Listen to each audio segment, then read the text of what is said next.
चलिए कुछ छोटी छोटी बातें कर लेते हैं जो आप लोगों की जिज्ञासाएं हैं, आप लोगों के सवाल हैं। तो उसमें वो लोग ज़्यादा परेशान हैं, व्याकुल हैं। व्याकुल वो इसलिए हैं कि 2018 से और अभी तक वो सिर्फ इंतज़ार कर रहे हैं, उनको आवास नहीं मिले हैं। और वो हैं 2018 की जो आवास प्लस सूची है, उस सूची में जो अवशेष लाभार्थी रह गए हैं, वो बेचैनी है उनकी। हमेशा मन में उनके डर रहता है कि पता नहीं हमें आवास मिल भी पाएगा अब या नहीं मिल पाएगा, क्योंकि नए सर्वे होने के भी आदेश हो गए हैं, नई सूची बनाए जाने के भी आदेश हो गए हैं। तो शंकाएं मन में बनी ही रहती हैं, हम हो आप हो कोई हो, पात्र भी हैं, जरूरत भी है, लेकिन उन्हें आवास नहीं मिल पा रहा है। और वो भी हैं 2018 वाले। तो अभी जो इस वित्तीय वर्ष में सरकार ने जो बजट रिलीज किया था सितंबर में, वो 54,500 करोड़ रुपए का बजट था। इस बजट से 45,41,666 प्रधानमंत्री आवास ग्रामीण क्षेत्र के लिए बनाए जाने का लक्ष्य है इस वर्ष के लिए, मतलब मार्च 2025 तक के लिए। अब इसमें सबसे पहले सरकार ने उन आवासों को लिया है जो 2018 की सूची में अवशेष रह गए थे। वो करीब, जब उस समय सरकार ने बताए थे, करीब 36 लाख आवास शेष हैं, लेकिन कहीं पे कुछ संशोधन हुआ, कुछ हुआ ऐसा जो संख्या कम हो गई। जो अभी स्वीकृत दी गई थी सितंबर में, तो 31,73,016 आवासों की स्वीकृति सरकार ने दी थी, जो 2018 के आवास प्लस सूची में अवशेष लाभार्थी रह गए थे, उनको पैसा दिया जाना स्वीकृत हो गया है। तो जो 2018 के लाभार्थी हैं, जो संशयित हैं, जिनके मन में संशय है, तो संशय निकाल दें, आवास आपको मिलेगा। हाँ, थोड़ा समय लग सकता है, थोड़ा का मतलब आप मार्च तक, मान लें कि मार्च से पहले ही आपको पैसा मिल जाएगा। तो अभी 17 सितंबर को उसी जो स्वीकृत आवास थे 31,73,016 में से 19,40,000 लोगों के प्रथम किस्त भी दे दी गई। काफी लोगों को उनमें से द्वितीय किस्त भी उनकी जा चुकी है, उनके मकान बन रहे हैं। अब ये देखते हैं कि कब सरकार जो शेष रह गए हैं उस सूची से 12,33,016 आवास शेष हैं पूरे भारत में।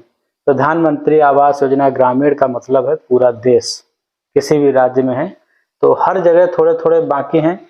तो ये 12,33,016 आवास जो शेष हैं, इनको सरकार मार्च से पहले ही इनका पैसा भी रिलीज कर देगी। तो हमें लगता है आपकी जो शंका है उसका समाधान हो गया होगा।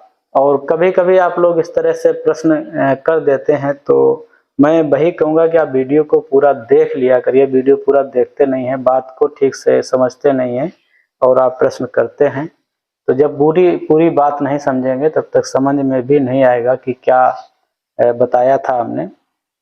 ये तो बात हो गई इस वर्ष की।